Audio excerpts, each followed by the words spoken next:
Hello and welcome to this video series on video marketing. Now in this video we're going to be covering free video editors because you will undoubtedly come across the need to either shrink the file size or the dimensions of your video at some point or another, and because the video product that the video recorder we were introducing you to in our prior video, the Cam Studio, that has some limitations. So if, for example, you were wanting to record a very large portion of your screen, turns out that you've got a 300 or 400 megabyte video as a result, then you want to, say, put that video on YouTube, ain't going to happen because they have limitations on file size of 100 megs or less, and you need to keep it under like 11 minutes. I know they say 10 minutes, but actually if it's 10 minutes and 59 seconds, it'll still slide through the through their filters. But anyway, what I'm wanting to do now is to show you one of the several free video editors on the internet today. This one is called Virtual Dub, and here we are at the website virtualdub.org, and we want to download this software. There's a lot of information here on this site, so if you get a chance to maybe come back here, do some reading. It gives you a little bit of background on the software, but we're interested in the download. As of the recording of this video, the stable release is 1.8.1. So let's go ahead and click on downloads over here on the left. Select the download site. There's only one to choose from, so there we go. Now then, most all of us are going to be using the 32-bit version. Some lucky few out there have a 64-bit version, not me, so we're going to go ahead and use this. This takes you to the sourceforge.net site, and then within a couple of seconds this will pop up. Go ahead, and I myself would want to save it to my desktop, but it's just totally up to you. If you want to just open it without saving it, totally up to you. But I'm going to save it to my desktop and pick a folder, location, so you know where it's going to be, so it's not going to take you all day to find it, you know, in some arbitrary temp file somewhere. And then click OK. Now I've already done this, so I'm not going to put you through that. Now then, once you get your zip file downloaded, unzip it, it's going to look like this. A couple of folders, several files in here, and a few executables. Usually there's only one .exe file in a particular download, and usually that's the one you double click on to open the program up or to install it. Not this time around. We've got three. So the only one you're really interested in, and this is not an installer. This is the actual program itself here. So you're not really installing anything on your computer. You're just activating it, if you will. Now what I do, rather than having to come back to this folder each and every time I want to use Virtual Dub, I right-click on this, and I'm using Windows XP, by the way. I just right-click and then come down here to Send To, and then come down here to Desktop Create Shortcut. Left-click on that, and it puts a shortcut to this on my desktop, rather than trying to move this to my desktop, because that just could screw things all up, because then the location this is referring to is no longer the same and blah blah blah. So instead of doing that, either come back to the folder each time you want to use Virtual Dub and double click on this, or like I said, put a shortcut of this on your desktop. Now then, once I've done that and then opened up Virtual Dub, this is what it looks like. Not a whole lot on the surface. It looks rather plain actually, but let's go ahead and put a folder in here. I'm sorry, a file. And the one I'm going to be doing here today is this one right here. Hold my mouse over it, and I think you can see the information in the little box there. The second line says duration. That's 42 seconds. Third line, that's the bit rate, 256 kbps. Dimensions is 640 by 480. Pretty average. But I want to make that smaller actually, about 320 by, I don't know, probably 340 by 280, something like that, 240. Actually, let's just cut that in half. Let's go to 320 by 240. Yeah, 320 by 240. And hold it back up there. And then the file size is a tad bit bloated for 42 seconds long. It's 562 megabytes. So yeah, we want to make that smaller, quite a bit smaller. So that's what we're going to be entering into our Virtual Dub. So we can do that by either dragging that file and just releasing it here anywhere, or open video file. Just double click on that, and here we go. Now let me go ahead and move this out of the way here. The slider bar down here, this is the timeline, frame by frame by frame. I'm just going to move this real quick here. And This, you got two play buttons, one stop button. That's an I, that's an O, input, output. This one here brings you to the very beginning of the timeline into the video. This brings you to the very end. And these advance or go backwards one frame at a time. And you can go output info here. Now this is the original. This is what's going to be changed. Now if I move this over here, you'll see.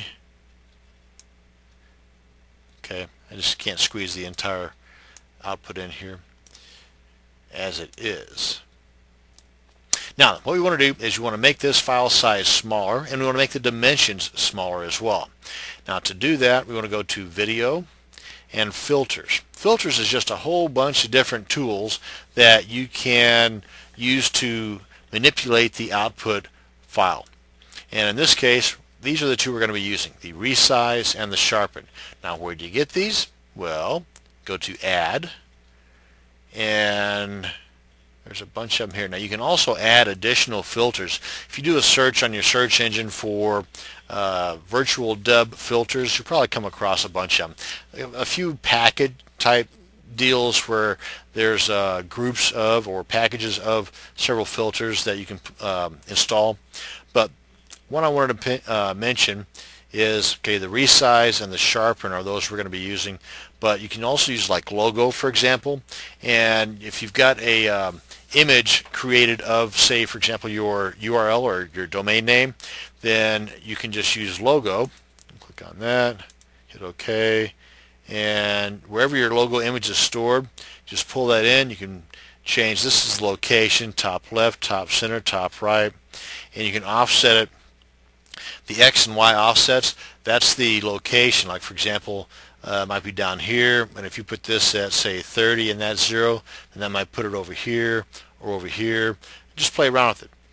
The opacity makes it invisible or less visible or more visible.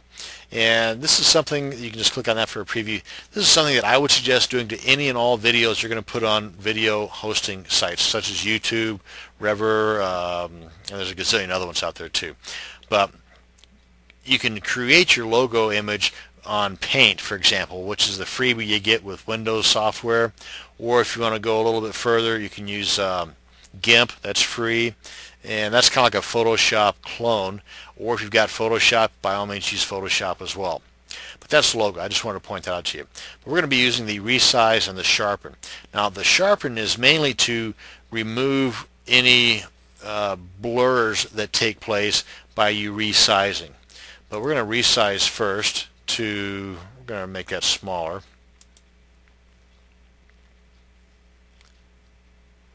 Let me see here if that will let us do that.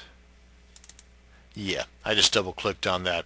And what we want to do here is to disable the aspect ratio, and we want that to be 340, yeah, 320 by 240, that's what it was. And under the filter mode, this is one that I always use, but a lot of times this is going to be the default. I would just come down here and change it to the Lanczos 3, and all the time the aspect ratio, this will be the default. So whenever this is the default, whenever you make these changes here, if you change this one side, this is going to change as well to keep the pixels in the right spot so it doesn't look squished or bloated, the output image here. But if you want to make it well, for example, these numbers here are actually exactly half, that is 50%, of the original video. If you wanted to make this side here like it was, say for example 500, and with the aspect ratio changed, you're not going to be able to get your choice over here. It's going to give you 375. So you don't have any choice in the matter. Now, and if you wanted 400 here, then that might change the way this looks. This might look a little squishy out here, but if you have a certain dimension on your website that will only work with, say, 500 by 400, then you have to use the disabled. So that being said, 240, And again, that's that, and that's pretty much everything else is the same here. And you can show preview if you want, but click on OK.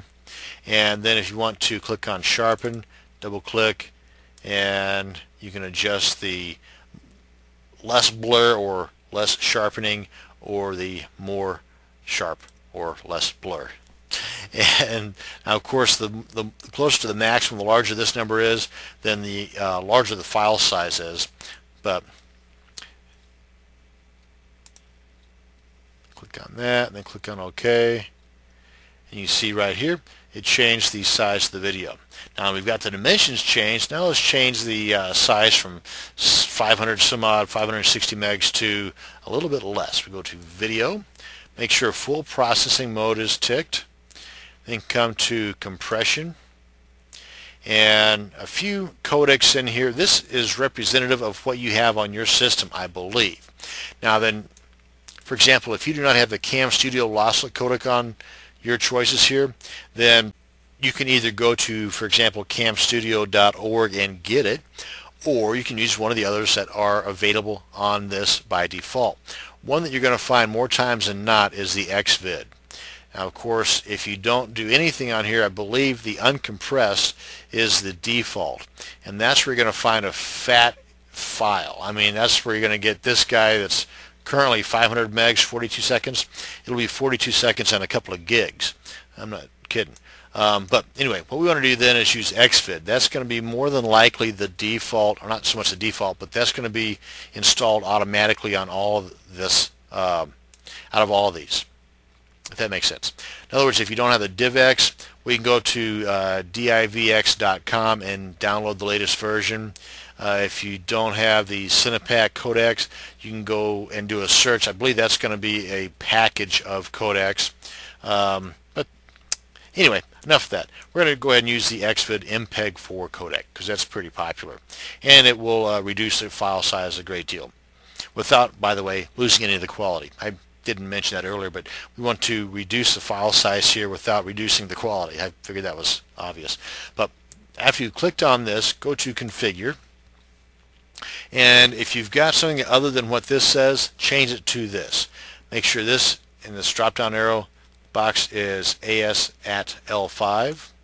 Same here. We want to make sure that's single pass, and here we want to make sure that's 4.00.